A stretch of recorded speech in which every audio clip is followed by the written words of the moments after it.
a lot of things that could have happened in his life accumulated or all together brought him to this one point where he decided that this wasn't worth it anymore and he took his own life.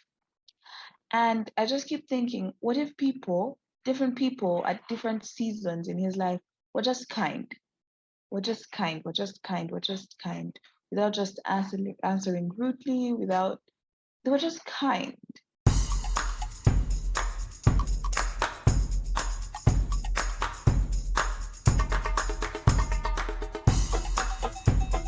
Mujevale, Mujevale, Mujevale. My name is Bani Kibuka, and welcome to another episode of the Ugandan Ball Talk Show.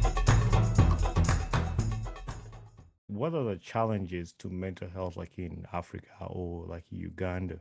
What would you say the challenges would be? Well, they're quite a number.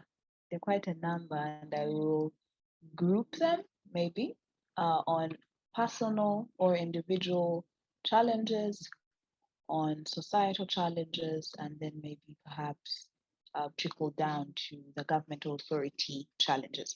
So, as an individual, as we spoke earlier, this is something that is taboo in the place we come from. It's rarely spoken of. So sometimes stigma starts from within.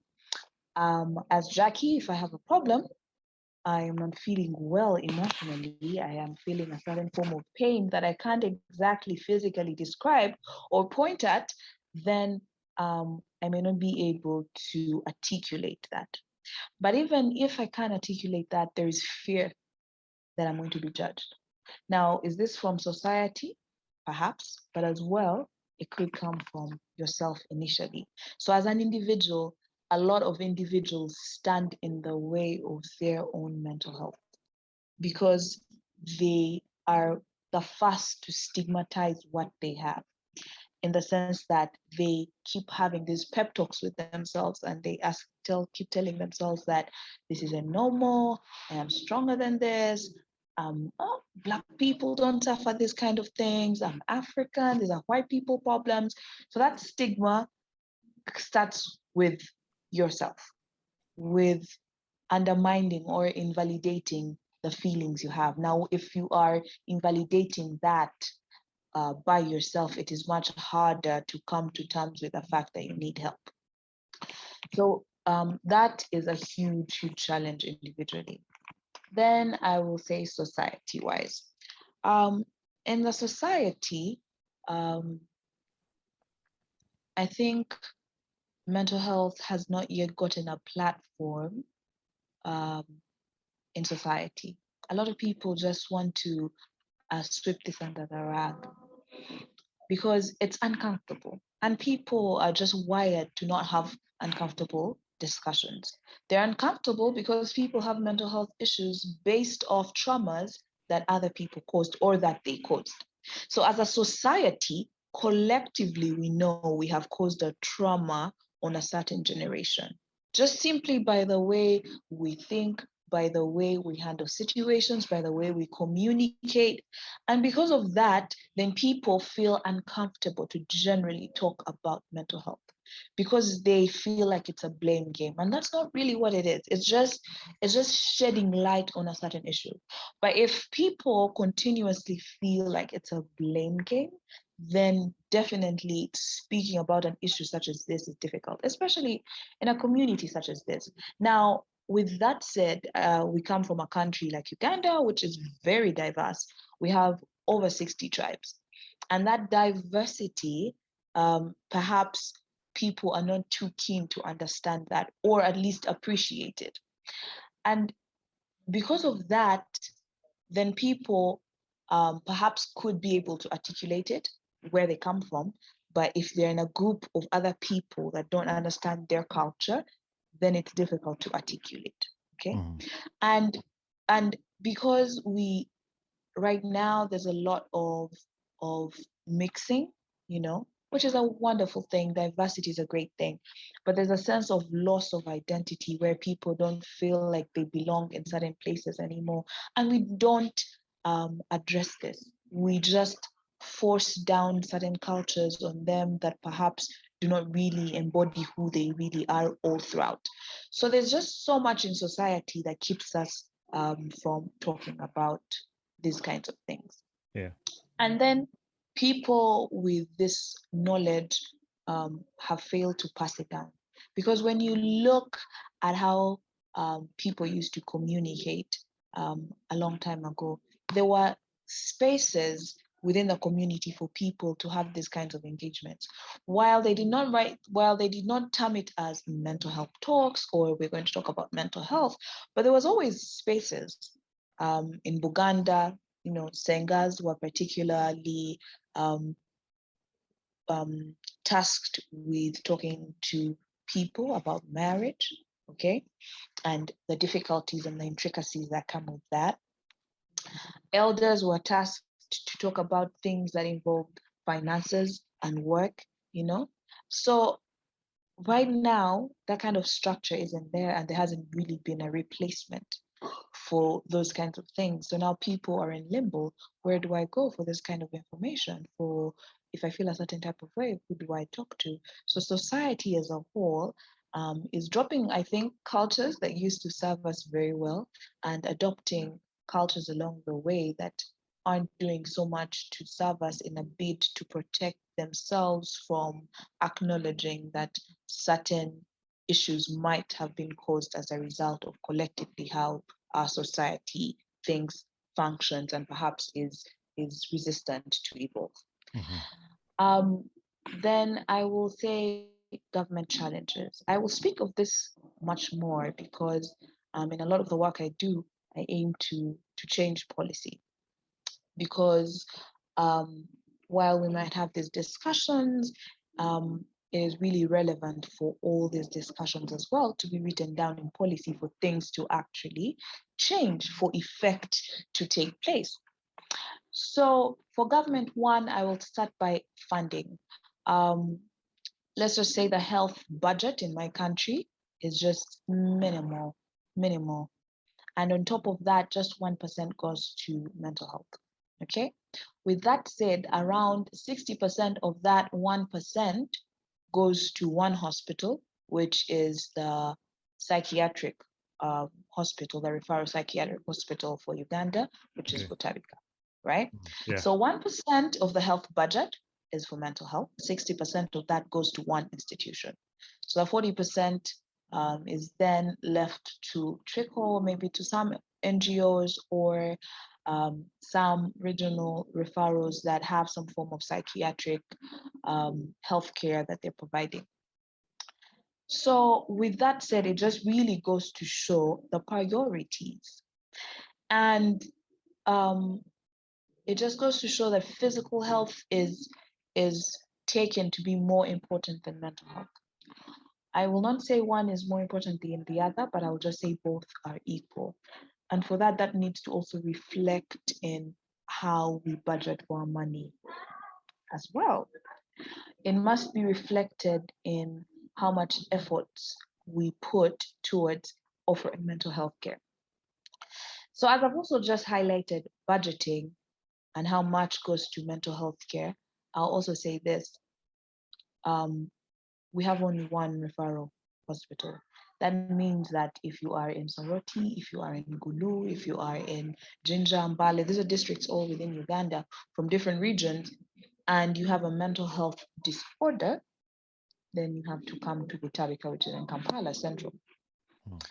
And that's just unfair. It's just unfair. We can't say that there's equitable distribution of healthcare if one person sick in Moroto has to travel to Central to get that kind of healthcare. Right. So there isn't good distribution of these services. Now there's been a push for mental health to just move from just specialty healthcare delivery to primary healthcare. And I think that's the future of how we'll be able to trickle mental health care to as many people as possible. Because all other forms of healthcare have trickled down to the health center one, to village, to VHTs, to village health workers. Okay. And this needs to be done as well for mental health care, to be able to be structured within the primary healthcare system. That basically means that if I go to a clinic, I am able to find some form of mental health care that can be delivered, not just being referred to the um, one facility we have in Uganda. That said, well, there's so many things, especially on the government, that what they can do and I would go on and on about. One, we also have laws that are quite honestly archaic, that are quite honestly reflective of um, the colonial period we went through, because it's just tragic to see that to date it is illegal to commit suicide. So after you attempt to commit you attempt suicide, right? Mm-hmm. When that's unsuccessful, you were taken to a hospital, given first aid, and then arrested. That just makes absolutely no sense to me. Yeah. Someone is in so much pain, right, that they are considering leaving this life. Okay, Mm-hmm. I think that that's a cry for help, and the worst kind of cry, because they are at their wits end, literally, because they are saying there is nothing much more for me here.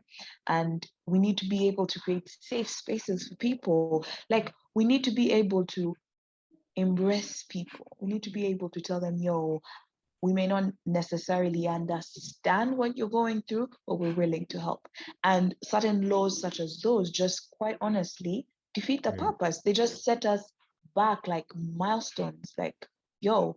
So there's a lot that the government also has to change or Mm-hmm. look into. And to see a country such as this, and we still don't have a government owned hotline, a Yeah. suicide helpline or mental health line, like it's just shows where their priorities are at. And while I understand that funding is really minimal in a setting such as this, and priorities must be drawn, but I think that for the longest time it has been 1%, um, based off statistics that were given, let's say 50 years back, and that has never changed. It's time to come back to the drawing board, revisit that, and redistribute funding and finances in areas that are relevant. Yeah. Sorry, I can get really No, overwhelmed. Yeah. that's what I wanted. I mean, this is the area that I'm not knowledgeable about. Like this is the area that I wanna learn. That's why I don't even want to interrupt what you say. I want people to hear it because I want to hear myself too. Without interrupting you, asking you all these questions, I want you to have the floor and just talk because that's the reason why I wanted you here to just give us that information because I don't have that information. You have that information to tell us. So that's why I'm giving you the floor to just go on with that. And you've covered most of the questions that I had here that I was gonna ask you, but to just you gave the challenge like somebody traveling from this like northern Uganda to come to Butabika. That's a far a travel, and some people can't make it, and that's one of the reasons why some people don't go for that help.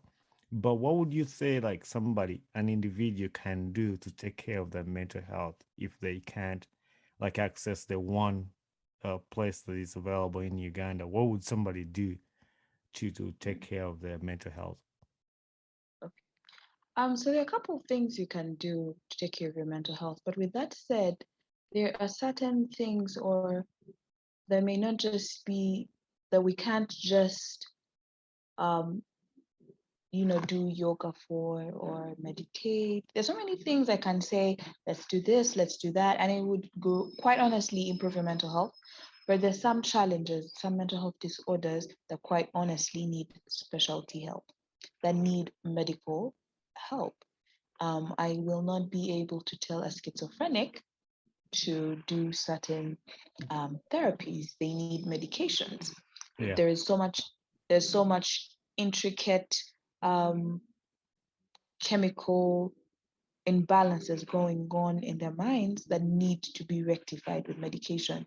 And because of that, I really need to stress that when someone has a mental health disorder, They need to see a psychiatrist. They need to be put on the proper medication that they require to be better, to be functional, to be productive. So I'll answer it again in a couple of formats because a lot of work I do is community, and we're looking for really getting sustainable ways to be able to give mental health care to Okay. everyone. So on a personal level, what do we do? I think a lot of the mental health problems that we have is the lack of identity.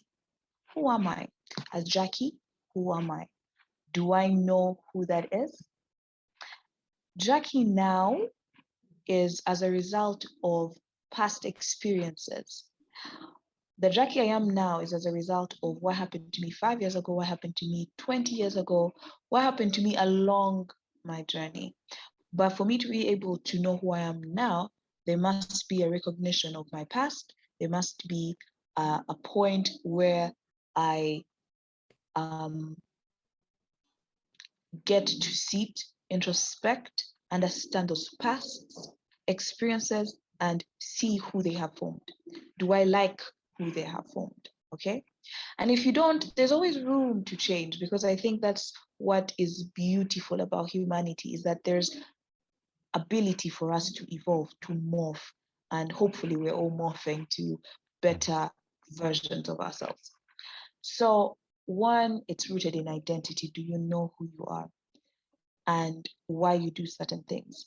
As Jackie, I know why I'm interested in mental health. I have a personal reason, or I have personal reasons. As Jackie, I am the kind who will go over and above to help out my friends. Do I know why? Do I know who I am? Certain characters that I possess, do I know where that comes from? Not all these things are just naturally given.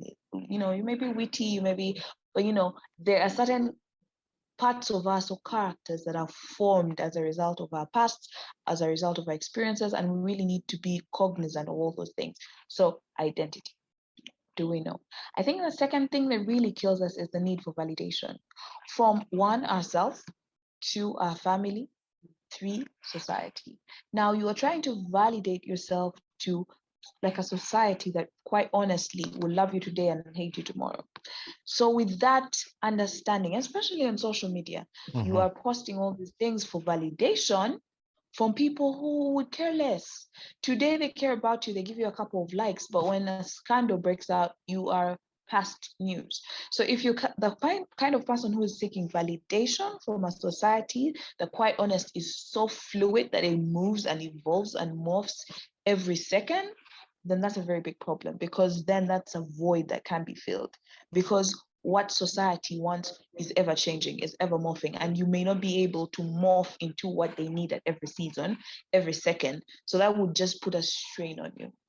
That's right. Validation from family. I know these are the people who have been with us the longest, we have known the most, and perhaps they also know you the most, and they have put these expectations on you. And those are not expectations you have of yourself. Let's say, especially when you come from an African family, where like there are only four careers. You're either a doctor, a lawyer, an engineer, or like a teacher. I think like just four careers. What is a social worker? What, Yeah. what yeah, what like like there's just, so if you, all those expectations, you're the kind of person who wants to fulfill each of these expectations of these other people, these relatives. Well, they mean great, right? They mean well. They don't necessarily know what path has been charted for you. Right. So if you're seeking validation from people like those who perhaps your path is divergent from, then that will be a problem that will consistently nudge at you, and you'll consistently feel a need to morph. And even when you evolve into what you think they want, it's not enough. It's never enough. So really, the search for validation, the search for validation from places that are not exactly particular about what they want as well. Yeah. So you're seeking it from society, you're seeking it from family, and all these people's expectations keep on differing, keep on changing. So that kind of validation, if it's what you're seeking for, then you're in for a lot of trouble. You're in for a lot of dissonance because a lot of things won't work for you, and yet you're trying to please a certain type of people. And as well, seeking validation from yourself, especially from your past self. As I said, each and every day we keep on changing, evolving. Now, if you, as at maybe 20-year-old, you wrote down all these goals you had, right? Yeah. And 30 years, and maybe now you're 30, and now you want to seek validation from Jackie 20 years ago. Jackie didn't know anything at the time she wrote she wants to be, I don't know, Africa's top billionaire. What, like, you get like Yeah. there were things that Jackie wrote without context, without nuance, and now 10 years down the road, you're still seeking validation from Jackie 10 years back. Mhm. And that as well, that as well would really cause a lot of turmoil, and it would cause you to be in a tumultuous state because there was just so much that person didn't know that now you know. So validation, seeking validation. And I think when we shed off the need to seek validation and understand that I'm on a path on my own, as Jackie, I am unique. Yeah, as Bonnie, I'm unique. And that won't change. Mhm. That is what I am meant to do. That is the path I am to take, to be different, to be me. And you just need to now sit down, introspect, and find what is me. And with that in mind, that would really just generally put you in a good mental space to know that, okay, now that doesn't serve me, that doesn't work for my mental health, that job is not good for me. Mhm. Yeah. Because there's something I'm aiming to add to the community, and I'm going to be able to add it through this particular way. Yeah. I don't know if that makes sense. Yeah, that totally makes sense, and that's the thing that I wanted everybody to listen to, because you get to a point where like you're trying to make people happy, but you're killing yourself instead, like for a job, like you say, validation to make somebody else happy, but instead you need to know what's good for you. Like, is this good for this? And the whole thing you just mentioned today, I'm sure if somebody's was listening, they'll be able to learn something, and at least somebody today will get something about mental health. And for our listeners, if anybody has any more questions about this and you've listened to something today that you have questions about, you can just send these questions to us in like my social media, and then we can forward them to Dr. Jackie so she can answer those questions. We can have her again here sometimes if we get enough questions for her. And I want to thank you for sharing this with us, this information today. But before I let you go today, gang stories like that we have people like the whole situation we talked about, like how the government is not fully helping this, but we have individuals like you that stand out.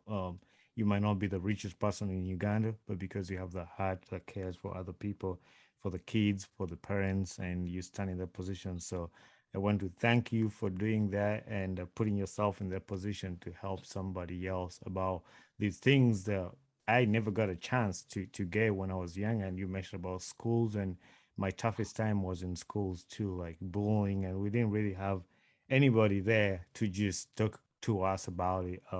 And I want to thank you for your time on the podcast here. I like hosting people like you to educate us about the things that we don't know, and even other people that can be blessed with your words today. But before I let you go, I have two questions. One of the Yes. questions, what is your lesson? What lesson have you learned in life? Like, what's the lesson you've learned in life? I think the biggest lesson would be kind. Be kind because people are going through so much and you Hmm. may not know. Yeah, Well, it feels good to like clap back in that moment, yeah, but that may just be the small push that person needed. Mm-hmm. I will maybe use a story that was close to me. I had a friend, he used to sit behind me in high school. We used to talk and we used to have discussions about life. He was an eccentric person. He was very different. He was in a lot of ways divergent from what people knew. So we grew apart. I can't even really say we were really close in high school, but school, uni started and we're in different courses, and we just, you just hear that, oh, someone is that side, I'm this side, and nothing much to it. Then years later, I remember we met again, like maybe 2 years after we left high school, and we met, and I was like, oh, have you been? Oh, I've been a long time. And I remember the question he asked me in that moment. He was like, what makes life worthwhile? I didn't think much of it, and I gave a response that was, yeah.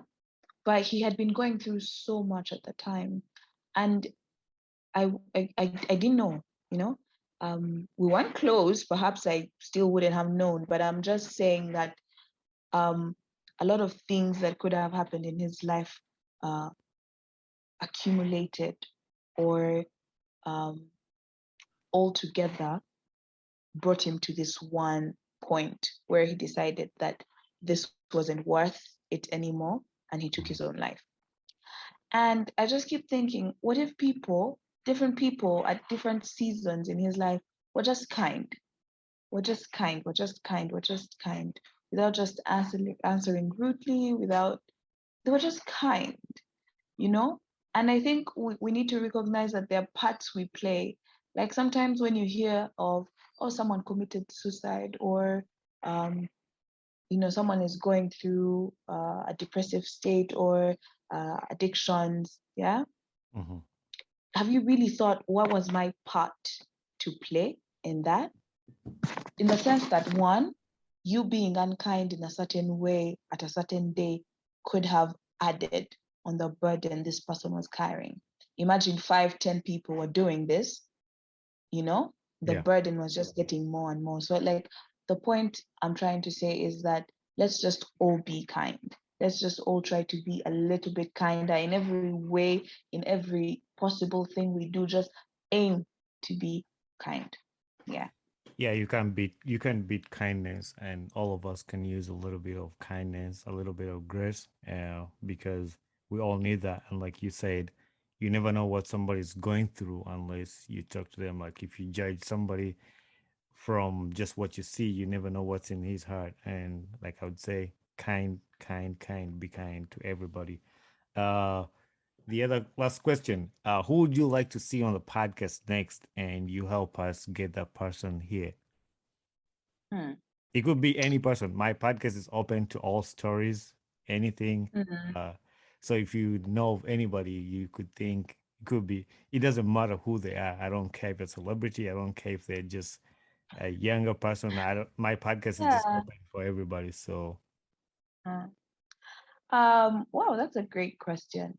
I think one of the people I would suggest is a friend of mine. He's a writer, and just, understanding his journey, juggling being medical professional and being um, an artist, in the sense that he's a poet, he's a fictional writer, and how being in Africa sometimes can be an impediment to achieving certain things such as those, and how the culture generally is not open to other forms of just expression, or perhaps um, career, because a whole lot, as I had mentioned, we just have like 4 careers. mhm. So, Yeah, like, just that friend really comes to mind because I know he has really been a trailblazer in a lot of things that he has done, and he has really aimed to not break his spirit even when a society feels like it should break him for all these dreams and this right. purpose he feels like he possesses. So yeah, his name is Achelam. So I think he would be one of those people I would really recommend if you would like to also get that kind of Yeah, perspective. I I think like he'd that, really and that's the whole purpose. How I say in my podcast, I share about my story. I don't know if you know a lot about me, but I had a dream to be a pilot and fly airplanes and fix airplanes back in Uganda, and I never knew how that's gonna happen. But I right now I work in like private jets and in the US, and that's the reason why I say my podcast to just kind of give hope to the kids back in Uganda who have dreams but they don't see the big picture of the dream. I never saw the picture, but having this Mm. opportunity is just sharing my story, and that's why I started with the first episodes. If you get a chance and go listen to those, I share about my story, how I ended up here and how I ended up to the journey I'm on right now. And you mentioning that person, I really like those kind of stories, and I'm sure he'll have a lot to share about his life. Yeah. So you're gonna have to connect me to them, and without taking a lot of your time, actually, I might have to split this episode in two parts because I've taken a lot of your time, like over an hour. But I appreciate the information you've given to us. And I'm sure what you said here today is going to bless somebody, if one or two people. And that's why I do what I do. Like, either it's going to help somebody, even if it's one, as long as somebody gets to hear this information. So I want to thank you for being here and blessing us with your wisdom. Wow, thank you so much as well for having me, and thank you for, you know, conjuring up such a platform for people to be able to express themselves and express themselves freely, and just getting relevant stories out there from a different point of view. A lot of stories we see are from the Western world and stuff like Mhm. that, and it's really just great to know that um, lots of other people are interested in such stories as well, from a different or maybe a diverse culture, but just seeing how all that fits into the general picture of the world and how, we're all doing here. So thank you so much for having me. Thank you for um, thinking of inviting me. I know you spoke to Tracy about it, Yeah. but accepting to do it was really, really great and gracious of you. So thank you. Hey there, I am Bunny Kibuka, the host of the Ugandan Boy Talk Show. Thanks for watching my video, and don't forget to hit subscribe and share with a friend. Tune in every Saturday at 9 a.m. Eastern Time for a new episode about my podcast. And for more information about this podcast, follow me on my Instagram page, talk_show_256.